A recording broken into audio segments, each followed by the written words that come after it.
හොඳයි මේ අයන්ති කියන්න. කමක් නැත්නම් මෙහෙණින් වහන්සේ මට තව පොඩි ප්‍රශ්නයක් මතුවුණා. එතකොට දැන් ඔබ වහන්සේ කියන විදිහට ඒක ඇත්තටම නම් සම්මුති ලෝකයේ වුණත් ළමයා කොච්චර තදබල විදියට ඒක චේතනාව ප්‍රබල වෙලා තියනවද කියන එකත් සලකා බලන්න වෙනවා නේද? ඒ කියන්නේ මම කියන්නේ නෑ දඬුවම් දීම ගැන. වර්ධේ ප්‍රමාණය මනිනකොට ඒකත් මිම්මක් විදියට ගන්න ඕන නේද? වයස විතරක්ම නැතුව. අපේ ද නීතිඥවරියකුත් ඉන්නවා මතන එයා පිළිතුරු දෙයි. අනිවාර්යෙන් නීතියට සලකා බලනවා නේද? මානසිකත්වය චේතනාව.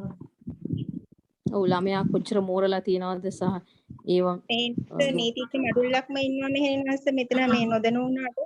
ඔව්. මඩුල්ලක් ඉන්නවා. ඕන කෙනෙක් නීතියේ මූලාශ්‍ර කියලා තියෙනවානේ. නීතියේ මූලාශ්‍ර තියෙනවා. ඉතින් නීතිය සකස් වෙන්නේ සකස් වෙනකොට ඒකට ඇත්තටම ආගම බලපානවා. ආගම ඒ රටේ සිරිත් සම්ප්‍රදායන් ඒ හැම දෙයක්ම මේ සහ ව්‍යවස්ථාව ඒ ඔක්කොම මේ නීතියට බලපානවා. ඔව් දැන් අපි ඇවිල්ලා බුද්ධාගමේ රටක් විදියට අපේ නීතියෙන් ඒ නිර්වචනය දඬුවම කියන්නේ වැරද්දක නිර්වචනයේට ළමයා කියන එතකොට දැන් මෙතනදී මට ආපු ප්‍රශ්නේ තමයි ළමයෙක්ගේ චේතනාව බොහොම ප්‍රබලයි සහ වයස්ගත වෙච්ච මිනිසෙක්ගේ චේතනාවේ නරක කිරීමේ චේතනාව එච්චර ප්‍රබල නැත්තම් එතෙන්දී ඒකත් සලකා බැලිය යුතුයි නේද කියලා මට පොඩි ප්‍රශ්නයක් ආවා. අනිවාර්යෙන් බැලිය යුතුයි බෞද්ධ රටක් වුණාට මේක අපේ නීතිය රෝම නන්දේසි නීතියයි තියෙන්නේ. ඉංග්‍රීසි නීතිය මේ අපරාධ නීතියට අපරාධ නීතියට තියෙන මේ ඉන්වන්ස් ඉංග්‍රීසි නීතියට මේන්ස්ට්‍රියා කියලා අපි හොයනවා. මේන්ස්ට්‍රියා කියන්නේ අපරාධයේ උපහටයට වෙන අපරාධයේ මානසිකව එයා කොච්චර යනවද කියලා බලනවා. අපි දැන් සාමාන්‍යයෙන් පිහියකින් යනොත් පිහිපාරවල කීයක් යනවද කියලා බලනවා. ඊළඟට එතන වේගය බලනවා. නමුත් මෙහෙණින් වහන්සේ අපි බුද්ධ ආගමේ කර්මය කියන එකේදී අපි ඒක අර අපරාධ නීතියේ ඉස්සරමින් බලන්නේ. අපි බලන්නේ ඒක කර්ම විදියට. ඒකට මේ ඉංග්‍රීසි නීතිය ඉංග්‍රීසි බලපු විදිහයි අපේ බුදුදහමේ බලපු විදිහයි වෙනස් කියන්නේ. අඟුලිමාල තෙරුන් 999ක්ම මරලා අපේ බුදු පියාණන් වහන්සේ බැලුවේ ඒක නෙවෙයිනේ. අන්න එතන තමයි මෙහෙණන්ස් අපේ ආගමේ ඉංග්‍රීසි නීතිය අතර තියෙන වෙනස. ඔව්. සැබෑවටම ඉතින් බුදුදහම තුල සැබෑම බුදුදහම අපි ක්‍රියාත්මක කරනවා නම් කවුරුත් අපරාධ කරන්නේ නැහැ එක අතකට.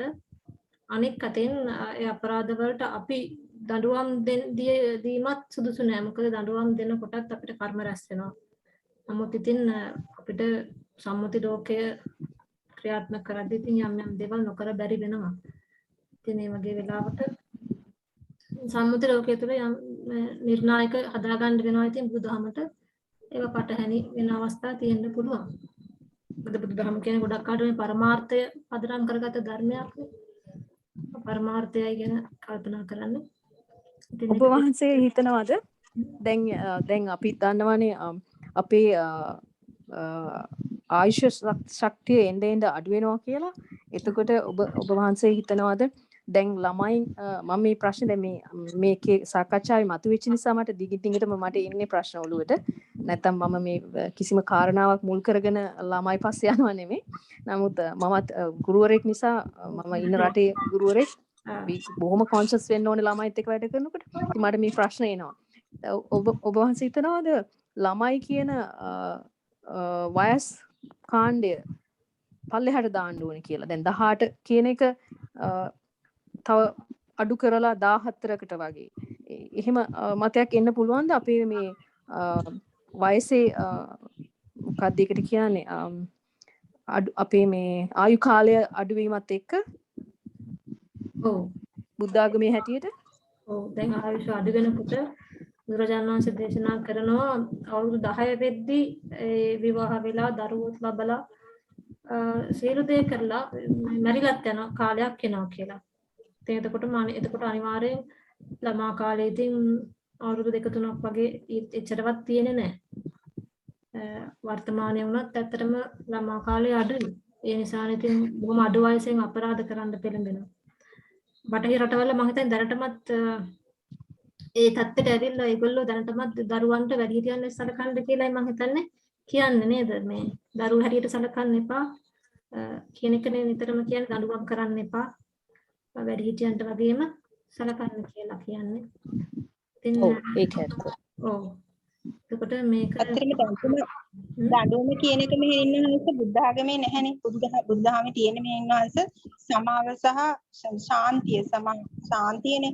එතකොට නිතරම බලන්නේ මනස ශාන්තිමත් කරලා එතනින් එක සිතිවිල්ලකට ඇවිල්ලා සිතිවිලි අනිත්‍යභාවය දැකලා මේ ජීවිතේ කොහරි ඵලයකට එන්නනේ. එතකොට මේ දඬුවම කියන එක ඉංග්‍රීසි නීතියෙන් එන රෝමලන්දේසි නීතියේ ඒ කාලේ එන ඊට පස්සේ අපේ රජවරු දකින්න ඒගොල්ලන්ගේ view එකට තමයි ඒක ඇවිල්ලා තියෙන්නේ.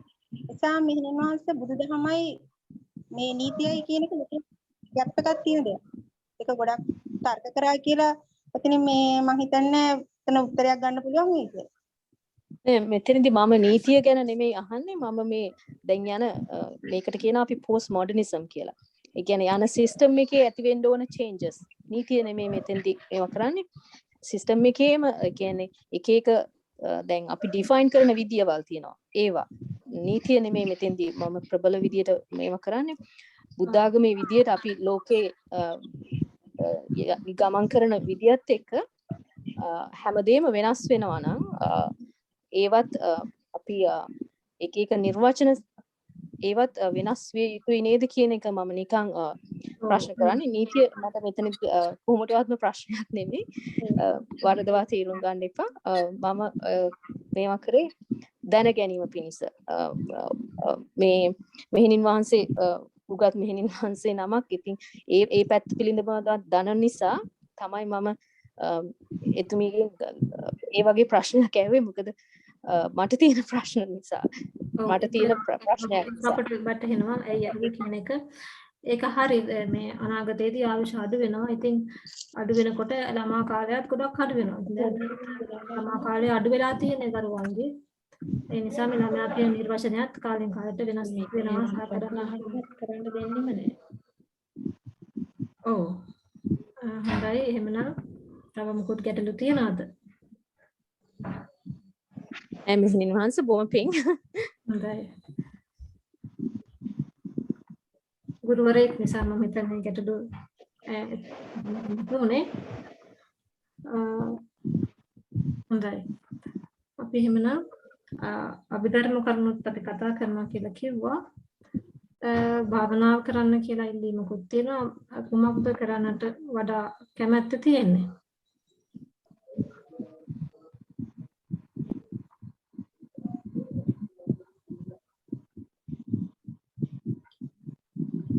භාවනාව සම්බන්ධව යම් උපදෙස් මාලාවක් අපිට ලබා දෙනවා පොඩි හරි වෙලාවක් කොහොම පිං. හොඳයි. අපි එහෙනම් භාවනාව සම්බන්ධව උපදෙස් ටිකක් ලබා දීලා අපි ළඟට භාවනාව සුළු වෙලාවක් කරමු. මුලින්ම අපි කිව්වා සංවේදනා මෙනෙහි කරන්නට කියලා. සංවේදනා මෙනෙහි කරනවා කියන්නේ අතට මේක ශුෂ්ක විදර්ශනාවටයි අයිති වෙන්නේ. ශරීරයේ දැනෙන දැනීම් මොනවද කියලා බලන්න කිව්වා. දැන් ඊළඟ සතියේ අද ඉඳලා බලන්න. කලින් මම ඔයාලට යම්කිසි වෙලාවක් නියම කරේ නැහැ. ඒ හැම දැනීමක් තුළම ඉන්න ඕනේ කොච්චර වෙලාවක්ද කියලා. නමුත් දැන් මේ සතියේ කරන්නට ඕනේ ඒ දැනෙන දැනීම් දිහා බලලා හැම දැනීමක්ම මෙනෙහි කරන්න ඕනේ. දෙපාරයි මෙනෙහි කරන්න. දැන් හිතන්න ඔබට දැනෙනවා කකුලේ තද වෙන ස්වභාවයක්. එතකොට තද වෙනවා. එච්චරයි. දෙපාරයි. ඊට පස්සේ හඬක් ඇහෙනවා මොනවා. මොකක්ද ඒ හඬ කියලා බලන්නත් එපා. ඇහුණා කියලා දෙපාරක් සිතන්න ඕනේ. ඊළඟට අපි හිතමු යම්කිසි සිතුවිල්ලක් ආවා. කම්මැලිකමක් හිතුණා. හරි කම්මැලි දෙපාරයි හිතන්නේ. ඊළඟට ක්ෂණිකව ඊළඟ සිතුවිල්ල මොකක්ද කියලා ඊළඟ දැනීම මොකක්ද කියලා බලන්නට ඕනේ. එතකොට මේකට කියනවා ශුෂ්ක විදර්ශනාව කියලා. මේක තමයි නියමම ශුෂ්ක විදර්ශනාව. මම කලින් කියන්නේ මේ ශුෂ්ක විදර්ශනාව කරන්නට යම්කිසි පුරුවක් පමණයි. මේක තමයි බුදුරජාණන් වහන්සේ බුදු වෙලා මුලින්ම අනුමත කරපු භාවනා ක්‍රමය. නමුත් මේ භාවනා ක්‍රමය කරනකොට යම් ඇතිවෙච්ච ගැටලු නිසා සමත විපස්සනාවත් හඳුන්වලා දුන්නා. ඒ කියන්නේ හිත සමාධියකටපත් කරගෙන ඊට පස්සේ විදර්ශනාව කරන්න කියලා. මොකද මෙතනදී සමාධියකටපත් නොකර කෙලින්ම විදර්ශනාව කරන්න. ඉතින් සමහර අයට ඒක ගැලපෙනවා. සමහර අයට හරියන්නේ නැති වෙන්නට පුළුවන්. ඒක තමම කරලම බලන්නට ඕනේ. ඒ වගේම අහස දිහා බලන් ඉන්නකොට ආනාපාන සතිය කියන හිත හුස්මට යොමු වෙන අය ඒ ආනාපාන සතිය කරන්න. ඒක උපරිම වේලාවක් කරන්න. ටිකෙන් ටික කරන වෙලාව වැඩි කරන්න උත්සාහ කරන්න. සාකච්ඡා පූජා කරන්න. විනාඩි 45ක් වගේ කරන්න පුළුවන් නම් ඊළඟ අරුතරෙන් පැය භාගයක්වත් ආනාපාන සතිය කරන්න පුළුවන් නම් ඒක හොඳයි.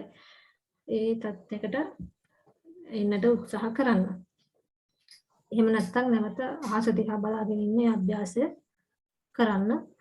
ඒක කරනකොට ඒ ආනාපාන සතිය වැඩි වේලාවක් කිරීමේ හැකියාව ලැබෙවි. එහෙනම් අපි දැන් උත්සාහ කරමු ටිකක් භාවනා කරන්න.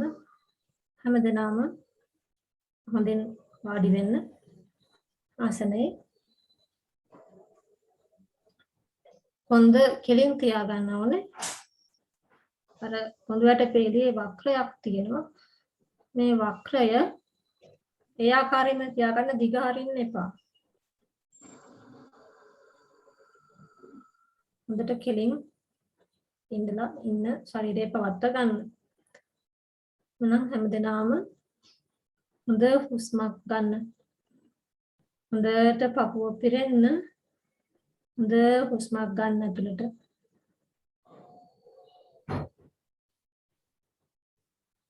දැන් පිට කරන්න. නැවත වතාවක් හොඳ හුස්මක් ගන්න.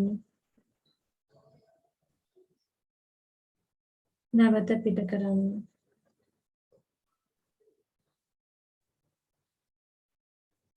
නැවත වතාවක් හොඳ හුස්මක් ගන්න.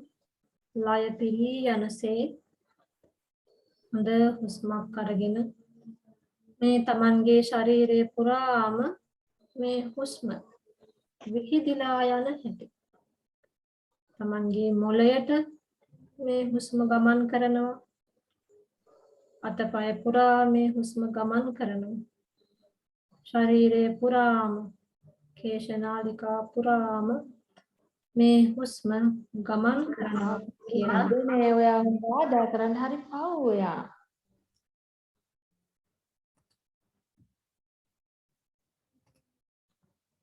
ශරීරයේ පුරාම මේ හුස්ම ගලාගෙන යනවා කියලා මෙනෙහි කරන්න. හුස්ම ගන්න වාරයක් පාසා මේ හුස්ම හදවතට, වෙනහළු වලට, ඊළඟට මොළයට, මේ මොළයේ කේශනාලිකා දක්වා, තමන්ගේ ඇස් දෙකට, නාසය, දිව, කන, ගෙල, උරහිස,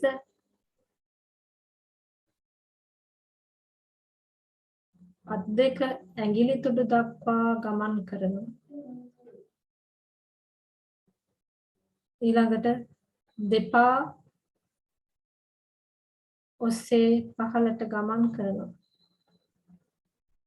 දෙපා වල ඇඟිලි තුඩු දක්වා ගමන් කරනවා. නැවත ප්‍රාශ්වාස කරනකොට ආපසු ඒ ස්ථානවලින් මේ හුස්ම ඇදිලා ඇවිල්ලා ආපසු එළියට යනවා.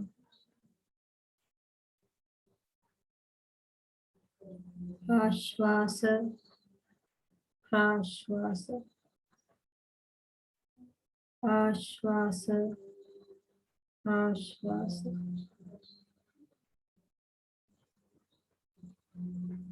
මේ සුළඟ වාතය ඔබ ශරීරයේ තිබෙන සියලුම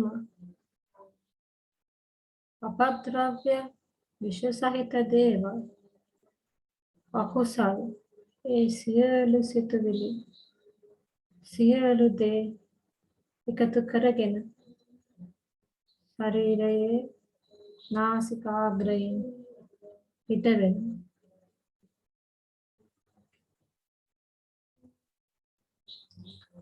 ආශ්වාස ප්‍රාශ්වාස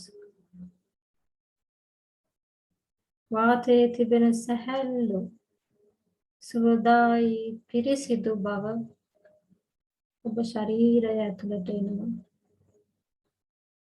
ශරීරයේ සියලුම අවයවයන් පිරිසිදු වෙනවා.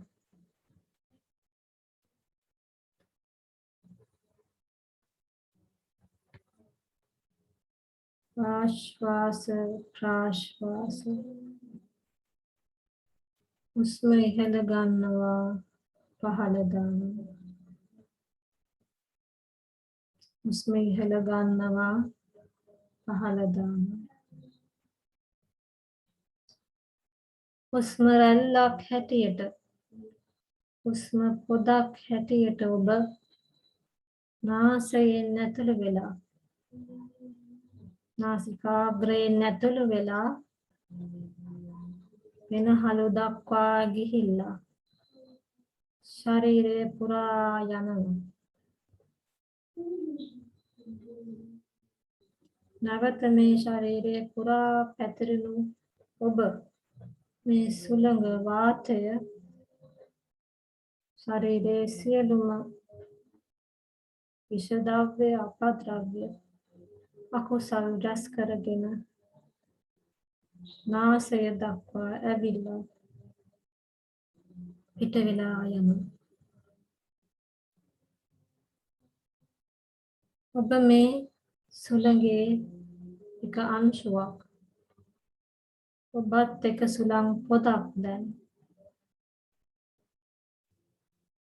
මේ සුළඟ වාතය නැතිව ඔබට මොහොතක්වත් ජීවත් වෙන්නට බෑ. මේ සුළං පොදයි ඔබව මේ තාක් කල් ජීවත් කළේ. මොහොතක් පාසා ඔබේ ශරීරයට ඇතුළු වෙලා ශරීරය පිරිසිදු කරලා මොහොතක් පාසා මේ සුළං පොද පිටව ගියා. ඔබ දන්නේත් නැහැ. ඔබ දැන සිටියෙත් නැහැ. නමුත් ඔබ ජීවිතේ වටිනාම කටයුත්ත කළේ මේ සුළං පොද විසින්. ඔබ සොයන ඔය කිසිම සැප සම්පතක් දේපලක් ආහාරයක් වත් නැති වුණා කියලා ඔබ මේ මොහොතේම මිය යන්නේ නැහැ. නමුත් සුළං පොදක් නැතුව ගිය හැටි ඔබ මේ මොහොතේම මිය යනවා. මොහොතක්වත් ඉන්නට බෑ.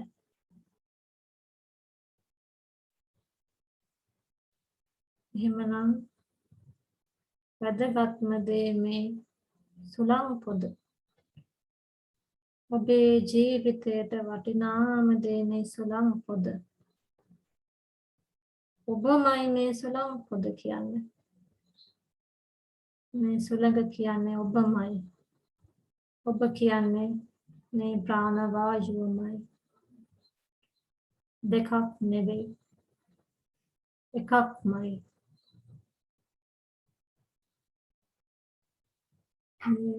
මොහොතක් පාසා මේ හුස්මත් සමග ඔබ ශරීරයට ඇතුළු වෙන්නේ ඔබමයි. පිටව යන්නේ ඔබමයි.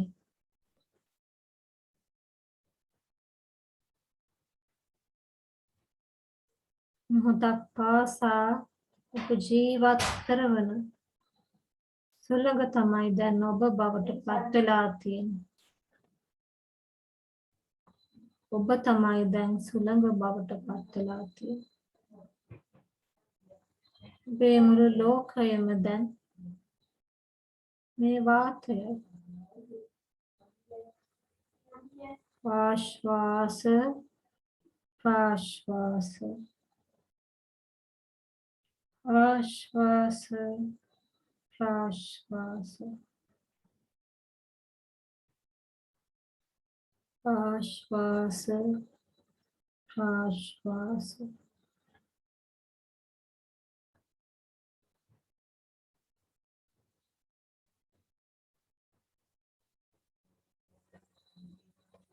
මම ජීවත් කරපු මේ හුස්ම පොද සුවපත් වේවා මේ හුස්ම පොද සුවපත් වේවා මා මේ තාකල් ජීවත් කරවු මේ හුස්ම පොද සුවපත් වේවා මේ හුස්ම පොදින් සහාය අරගෙන මාව ජීවත් කරවපු මගේ පෙනහළු හදවත මොළය මේ ශරීරය සුවපත් වේවා මාහට මේ තාකල් හිටින්නට මගේ සිත පවත්වා ගන්නට වාසස්ථානයක් සැලසූ මේ ශරීරය සුවපත් වේවා සුවපත් වේවා සුවපත් වේවා මේ ශරීරය ප්‍රාණවත් කළ මේ හුස්ම පොද සුවපත් වේවා මේ ලෝකයේ ප්‍රාණවායුව සුළඟ වාතය සුවපත් වේවා සුවපත් වේවා සුවපත් වේවා සුවපත් වේවා සුවපත් වේවා මාගේ මේ ශරීරය සුවපත් වේවා සුවපත් වේවා සුවපත් වේවා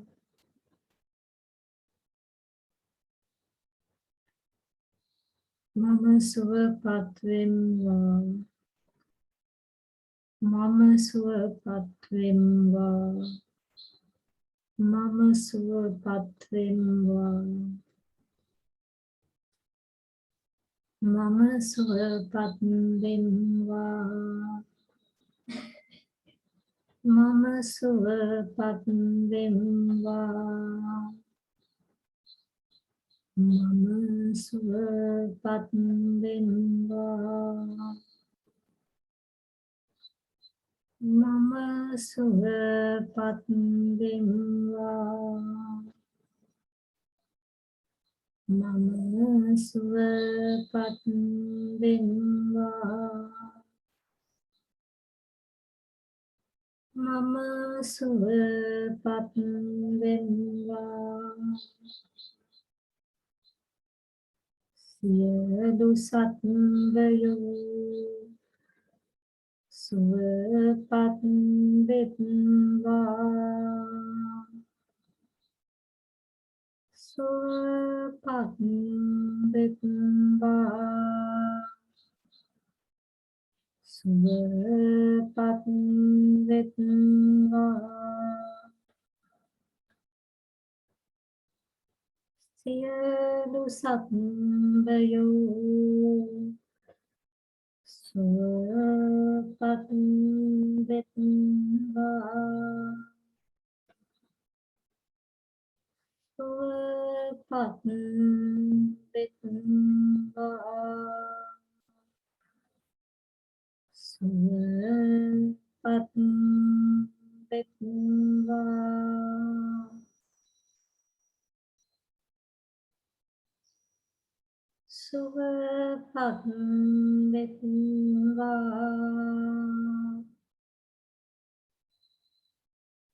සියලු සත්වයෝ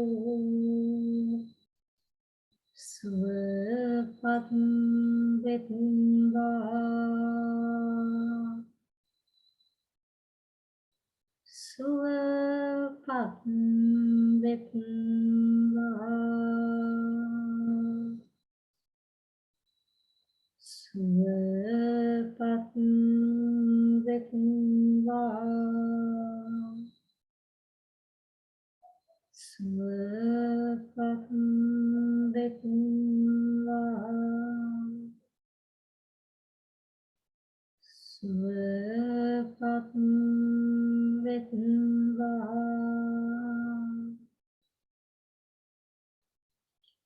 සුවපත් වෙත්වා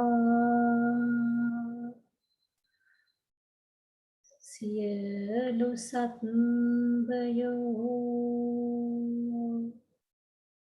සුවපත් වෙත්වා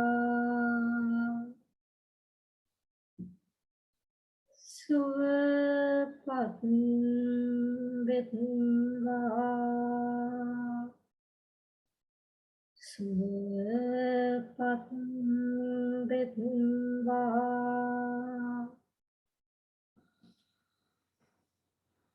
සුවපත් වෙත්වා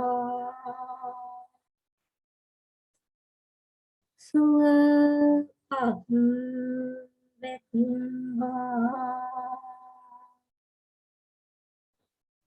සුවපත් වෙත්වා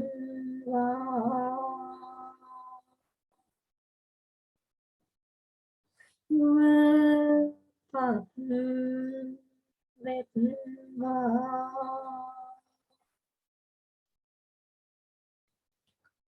සියලු සත්වයෝ සුවපත් වෙත්වා සුවපත් වෙත්වා සුවපත් වෙත්වා සියලු සත්වයෝ සුවපත් වෙත්වා සුවපත් වෙත්වා සුවපත් වෙත්වා සුවපත් වෙත්වා සුවපත් වෙත්වා සුවපත්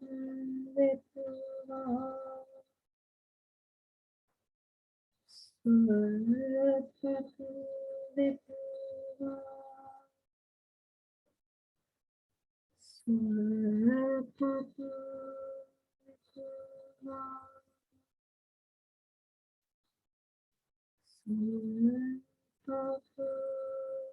වෙත්වා සුවපත්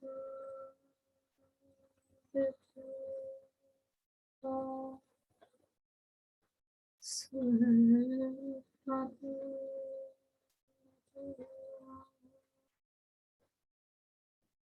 සුවපත්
හොඳයි. එහෙමනම් භාවනාවේ හොඳින් ඒ තන්පත්ව සමාධිගතව සිටින අය සේ කරගෙන යන්න.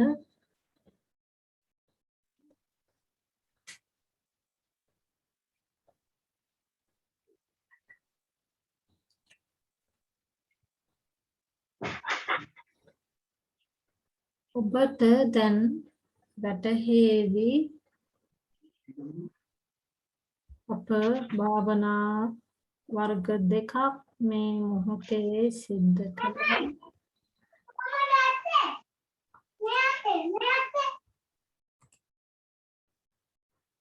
මේ මොහොතේ භාවනා වර්ග දෙකක් සිදු කළා.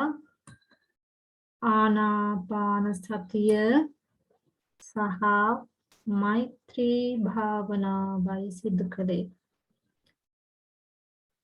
මේ දෙකින් ඔබට වැඩිම සහනයක්, දැනසීමක්, සමාධියක් දැනුනේ කුමක් කරන විටද කියලා ඔබ සිතා බලන්න. එහෙමනම් ඒ දේ තමයි ඔබ සසරේ වැඩිපුර වඩා තිබෙන කමටහන්. වඩා සුවයක් දැනෙන්නේ කුමන භාවනාවෙන්ද? එයයි ඔබ වැඩිපුර වඩා තිබෙන කමටහන. ඒ කමටහන ඔබට දිගටම කරගෙන යන්නට පුළුවන්. වැඩි සැපක් දැනුනේ ආනාපාන සතියෙන් නම් එය කරන්න. මෛත්‍රී භාවනාවෙන් නම් එය සිදු කරන්න. මේ දෙකින්ම සිදු කරන්නේ සිතේ සමාධිය වැඩි කිරීම. සිතුවිලි අතහැරීම නෙවෙයි. එක සිතුවිල්ලක් කුසල සිතුවිල්ලක් අල්ලගෙන ඉන්නට හොරු කිරීම. හොඳයි, එහෙමනම් අපගේ මේ කාල සීමාව ඉක්ුත් වෙනටත් ආසන්නයි. තව විනාඩි කිහිපයකින් මේ මීටින් එක අවසන් වෙනවා. කැමති කෙනෙකුට නැවත එන්නට පුළුවන්. මේක ටයිම් අවුට් වුණාම මේක අවසන් කරන්නද නැත්නම් නැවත දිගට කරගෙන යන්න අවශ්‍යද? නැවත ලොගින් වෙලා කරගෙන යන්නට ඕනේද?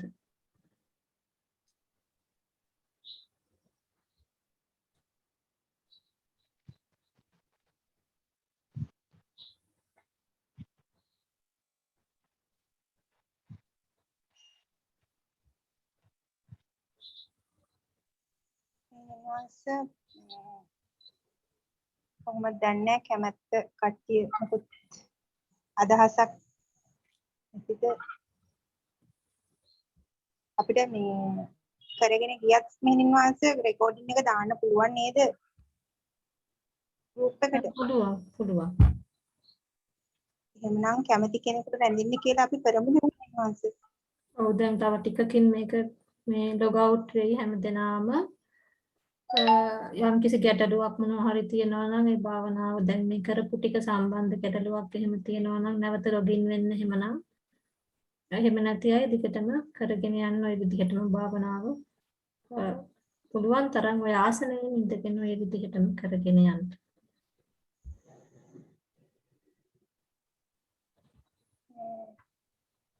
එහෙමයි මෙහෙණින් වාසේ. සමහර අයට මෙහෙණින් වාසේ මේ පරයන්කෙන් ඉන්න බැරි කට්ටියට පුරුදු වෙනවා.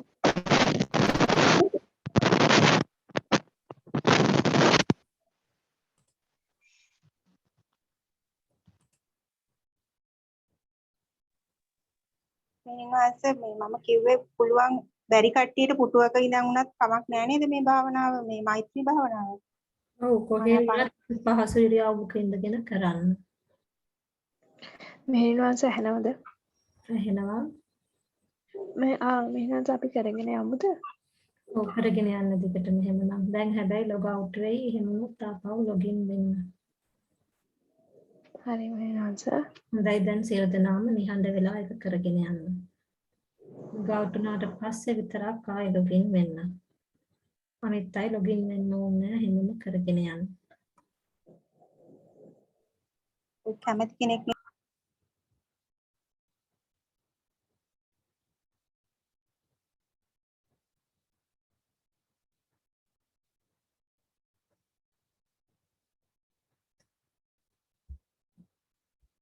සියලු සත්වයෝ සුවපත් වෙත්වා සුවපත් වෙත්වා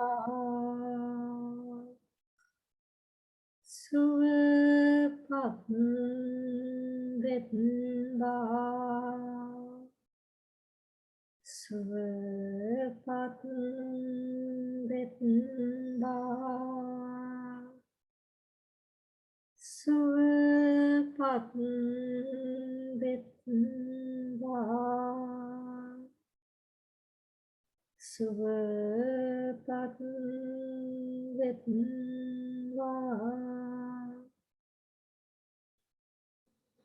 සුවපත් වෙත්වා සියලු සත්වයෝ